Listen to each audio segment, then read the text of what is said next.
Selamat datang di Aku Perantau, sebuah program yang menceritakan, mengisahkan tentang pengalaman para perantau atau pengalaman orang-orang yang membagi dan mendampingi para perantau di negeri rantau.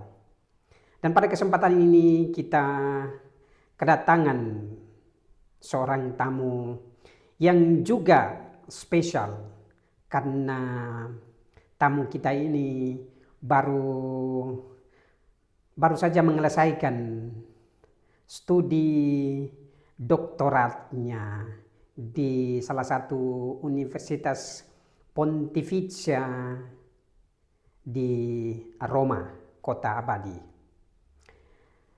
Tamu kita ini adalah seorang imam diocesan, orangnya Tuhan. Selamat datang Romo Edu. Dan terima kasih atas kesediaannya untuk berbagi bersama kami, bersama kita tentang pengalaman hidup merantau Romo Edu di kota abadi dan pengalaman melayani para perantau di Indonesia dan di Malaysia. Oh ya, Romo Edu boleh memperkenalkan dari mana, dari keuskupan mana ya? Baik, terima kasih atas kesempatan yang sangat berahmat ini. Saya boleh hadir di sini di Paroki Santissimo Redentore. Iya. Dekat itu Metro B1. Ya. Roma. Saya bahagia sekali boleh berada di sini makan siang bersama. Oke. Nama saya Romo Eduardus Rajapara, asal dari Keuskupan Agung Ende, Indonesia. Saya ditabiskan pada tanggal 28 Agustus 2003, jadi sudah 21 tahun dalam imamat. Oke. Kalau boleh tahu untuk sementara, untuk sekarang ya, berapa imam di Keuskupan Agung Ende? Berapa imam diocesan dan berapa imam religius? Sejauh yang saya tahu dari data terakhir, itu kurang lebih ada 180-an imam diocesan. Okay. Dan kurang lebih 50-an itu imam religius dari berbagai kongregasi yang berkarya di wilayah Keuskupan Agung Ende.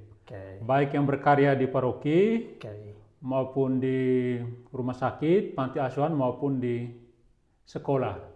Oh ya, Romo Edu ini mendapatkan beasiswa untuk studi baik lisensiat dan doktoratnya di teologi pastoral untuk mobilitas umanaya.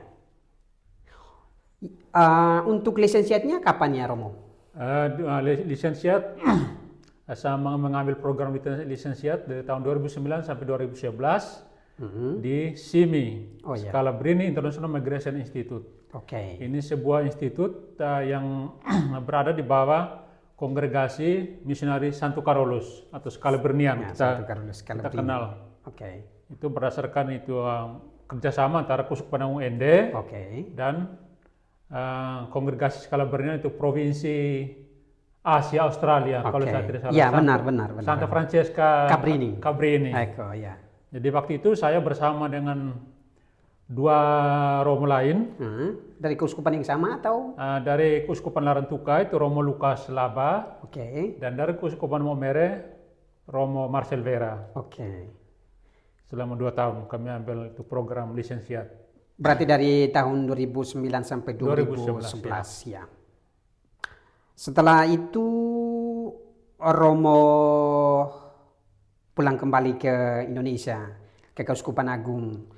Setelah pulang dari studi lisensiat, apa saja yang Romo lakukan sebagai implementasi terhadap pengalaman studi atau pengetahuan pemahaman tentang dunia migrasi?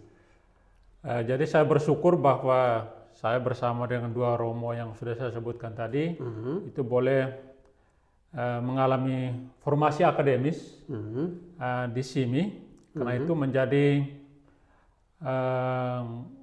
bekal bagi kami untuk bermisi dan berpastoral di antara para migran perantau.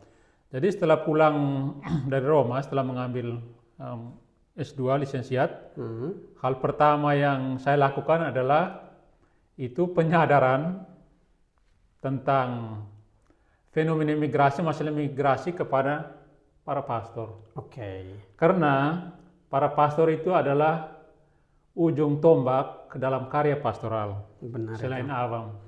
Karena itu perlu, saya merasa bahwa perlu untuk memberikan penyadaran tentang masalah ini agar para pastoral, isu inilah ya. Isu ini agar para pastor itu, terutama para pastor paroki, punya kepedulian yang besar dan perhatian pastoral yang besar terhadap para migran dan perantau.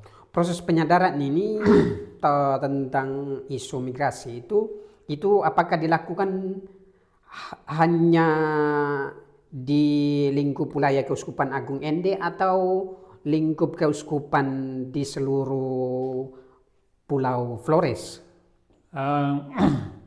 Yang pertama-tama kami lakukan di wilayah Keuskupan Agung Ende, itu perkevikepan. Ada dua kevikepan ini dan kevikepan Pejauh dalam kesempatan rekoleksi bulanan.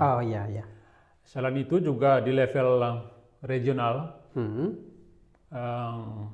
di antara itu beberapa keuskupan di wilayah Nusa Tenggara, terutama kalau ada kesempatan pertemuan komisi migran dari 8 keuskupan yang berada di wilayah Nusa Tenggara, dari Bali. Berapa? 8 keuskupan? 8 keuskupan. Itu kalau boleh disebutkan keuskupan apa saja ya? Denpasar, Keuskupan Denpasar, Ende, Keuskupan Agung Ende, Maumere, Larantuka, Wetebula di Sumba ya? Kupang dan Atambua.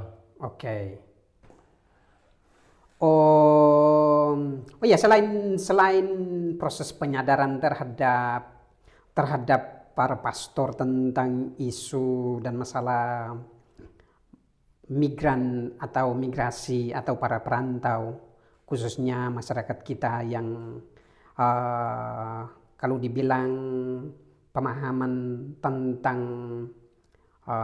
migrasi itu sangat minim sekali. Apakah ada inisiatif-inisiatif lain yang Romo Edu bersama kedua imam pastor yang belajar sama-sama di sini? Apakah ada inisiatif lain? Untuk di wilayah Keuskupan Agung Ende, selain itu penyadaran, konsientisasi bagi para pastor juga, kami melakukan itu sosialisasi tentang migrasi aman, legal dan bermartabat. Program ini kami pilih karena berdasarkan pengamatan, observasi, tapi juga dari studi-studi, itu banyak migran Flores yang pergi merantau itu tanpa persiapan, tanpa dokumen, bahkan mereka sendiri tidak tahu mau kemana. Jadi kadang terperangkap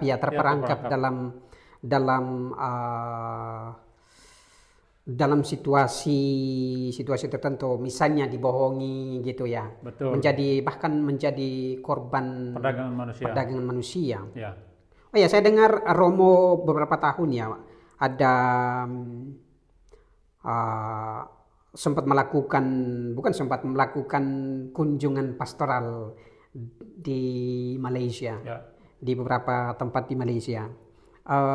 Itu kapan dan kegiatan apa saja yang Romo lakukan di sana? Itu saya beri judul itu misi untuk para migran ya. Di Malaysia, baik di Malaysia Barat, semenanjung Malaysia, maupun di Malaysia Timur, khususnya di wilayah Sabah. Kegiatan pastoral misi untuk para migran ini bermula ketika mulai dari tahun 2013, Keuskupan Agung Ende itu terlibat dalam pertemuan tripartit, segitiga. Keuskupan asal, keuskupan tujuan, dan keuskupan asal, keuskupan transit, dan keuskupan tujuan. Jadi ini maksud dengan keuskupan asal itu untuk konteks Flores itu 4 keuskupan di Flores. Keuskupan Agung Ende, Keuskupan Larantuka, Keuskupan Maumere, dan Keuskupan Ruteng. Sedangkan keuskupan transit adalah Keuskupan Tanjung Selor. Oh ya. Sedangkan keuskupan tujuan adalah 3 keuskupan di Sabah. Keuskupan apa saja ya kalau boleh Kota tahu? Kinabalu, Keningau, dan Sandakan. Oke. Jadi sejak saat itu ada pertemuan tripartit itu, dan salah satu hasil pertemuan itu merekomendasikan kunjungan pastoral. Oke. Karena itu mulai bulan Desember 2015, Keuskupan Agung END mulai mengirim secara rutin Wah. para romo untuk bermisi di antara para migran, baik di Malaysia Timur maupun Malaysia Barat. Walaupun dengan Malaysia Barat belum ada kerjasama antar gereja secara resmi, tapi kami sudah mulai mengirim romo-romo ke sana. Bapak Uskupnya mengirim. Itu setiap pada saat perayaan-perayaan besar ya? Ya, Natal, Paskah biasanya itu. Kalau untuk Malaysia Timur selain Natal, Paskah juga pada perayaan Hari Ulang Tahun Proklamasi Kemerdekaan. Oh iya. Untuk istilahnya menjaga, memelihara keindonesiaan. Oh iya. Supaya identitas kita sebagai orang Indonesia itu tidak hilang. Benar ya. Jadi, semenjak atau ketika Romo diutus ke Malaysia,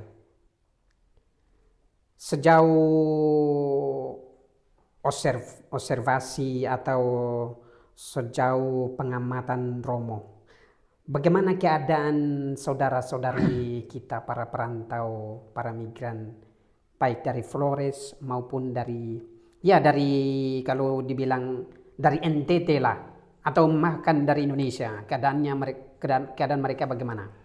tentang keadaan para migran sejauh pengamatan saya dan juga pengamatan beberapa romo yang pernah berasistensi bermisi di sana, pada umumnya itu migran kita itu adalah orang-orang sederhana ya, yang bekerja di perkebunan kelapa sawit, baik di wilayah Keuskupan Sandakan, Kota Kinabalu maupun di Semenanjung Malaysia. Kehidupan mereka boleh dikatakan ya, mau bilang sejahtera juga tidak, tapi paling kurang mereka bisa bertahan hidup ya.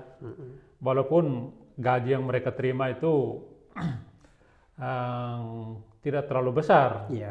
Tapi dalam beberapa pertemuan, dalam beberapa dialog kami coba tanya mereka bilang ya memang kami di sini gaji terlalu besar, tapi lebih baik kami merantau ke sini karena tiap hari kami pegang uang. Kalau di kampung susah dapat kerja, jadi kami merantau di sini. Berapa banyak ya Bapak saudara-saudari kita yang bekerja di Malaysia di beberapa tempat yang Romo sebutkan tadi? Iya, kalau untuk di wilayah Sabah, di wilayah Keuskupan Sandakan itu kurang lebih 27.000 migran Katolik. Migran Katolik saja ya? Dari Flores, NTT pada umumnya. Itu dari kalau dihitung juga dengan umat yang lain, yang umat bahasa Malaysia bilang umat tempatan, umat lokal. Oh, umat lokal ya. Itu umat Katolik di Keuskupan Sandakan itu kurang lebih 59, hampir 60.000. Dan hampir setengahnya itu adalah umat migran. Umat migran. Para perantau ya. Iya, para perantau. Lalu di Keuskupan Kota Kinabalu kurang lebih 15.000. Itu pun juga karena sejak COVID banyak yang sudah berpindah ke Malaysia, ke Kalimantan. Kalimantan ya, kembali ke Indonesia ya. Sedangkan di Keuskupan Keningau kurang lebih 1.500 sampai 2.000 sudah berkurang karena dulu orang-orang NTT, orang Flores bermigrasi ke sana untuk bekerja di industri penebangan kayu. Oh ya? Tapi sejak itu kayu sudah semakin berkurang, maka mereka berpindah ke wilayah Sandakan Kota Kinabalu di mana ada wilayah perkebunan sawit yang sangat luas. Jadi itu. Sejarah migrasi saudara-saudari kita dari Indonesia ke Malaysia itu semenjak kapan ya? Nah, kalau bicara sejarah migrasi dari Indonesia, khususnya dari Flores ke Malaysia, Sabah khususnya, itu dimulai dengan migrasi orang-orang Flores Timur setelah Perang Dunia Kedua. Oh ya, setelah pengalaman di Malaysia, Romo akhirnya mendapatkan lagi borsa di studio atau apa ya, scholarship atau beasiswa lanjutkan studi doktoratnya. Kapan ya? Mulai kapan? Ya, setelah kurang lebih 8 tahun terlibat dalam pastoral migran perantau juga misi untuk para migran.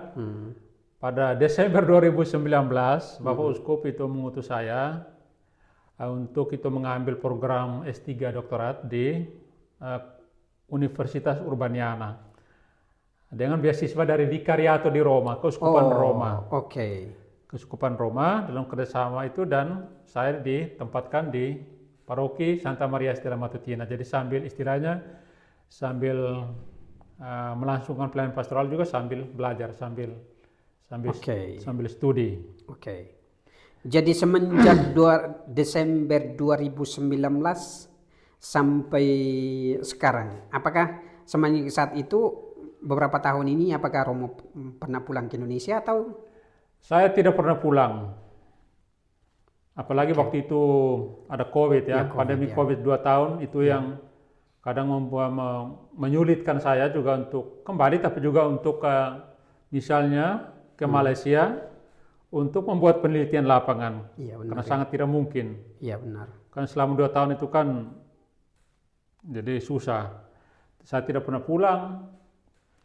Dan saya berpikir ya kalau sudah dari sini ya berjuang sampai selesai. Karena ada juga beberapa teman saya yang selama COVID itu kemudian mereka mengundurkan diri dan tidak mau melanjutkan lagi proses studinya, dokternya ya.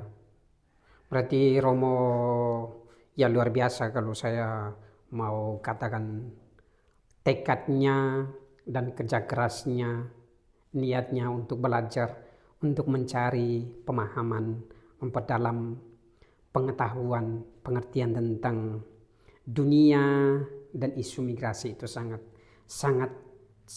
besar, dan saya bisa dan kita bisa lihat dari hasil yang baru saja Romo capai beberapa bulan lalu. Oh iya, Romo Edu bulan Juni kemarin, tanggal 26 Juni kemarin, berhasil mempertahankan disertasi doktoratnya di Universitas Urbaniana, program teologi, doktor teologi untuk pastoral mobilitas umana. Setahu saya, Romo Edu ini adalah pastor orang Indonesia pertama yang meraih doktor untuk teologi pastoral di mobilitas umana, teologi pastoral mobilitas umana. Dalam bahasa Inggrisnya artinya pastoral theology for human mobility. Untuk bahasa Italianya adalah teologia pastorale per la mobilità umana. Dengan judul disertasinya La migrazione come sfida e opportunità pastorale, il caso degli indonesiani in Malaysia. Dalam bahasa Indonesia, terjemahan secara harafiah ke dalam bahasa Indonesianya sekitar migrasi sebagai tantangan dan kesempatan pastoral. Sebuah kasus para perantau Indonesia, para migran Indonesia di Malaysia. Ini disertasinya. Selamat ya, profesiat sekali lagi Romo Edu atas keberhasilannya. Saya sebagai seorang pastor imam Scalabrinian yang notabene-nya adalah seorang pastor migran untuk para migran yang hidup di tengah para migran, mengalami suka duka dan keindahan sebagai seorang migran. Sangat bangga dengan Romo Edu. Oh ya, Moderatornya Romo Edu itu juga adalah seorang Scalabrinian yang juga adalah salah satu dari 21 kardinal baru yang minggu lalu atau 2 minggu lalu itu Bapak Suci Fransiskus mengumumkan 21 kardinal baru itu. Moderatornya namanya Pater Fabio Baggio CS, yang sekarang Kardinal Fabio Baggio. Kita akan mengupas sedikit tentang mencoba mencari tahu apa isi dari disertasi Romo Edu. Apa saja yang dia telaah, apa saja yang Romo Edu mendalami di sana selama kurang lebih 4 tahunnya. Dengan kerja kerasnya, Romo Edu akhirnya menyelesaikan studi doktoratnya. Tapi untuk sementara kita jeda sedikit.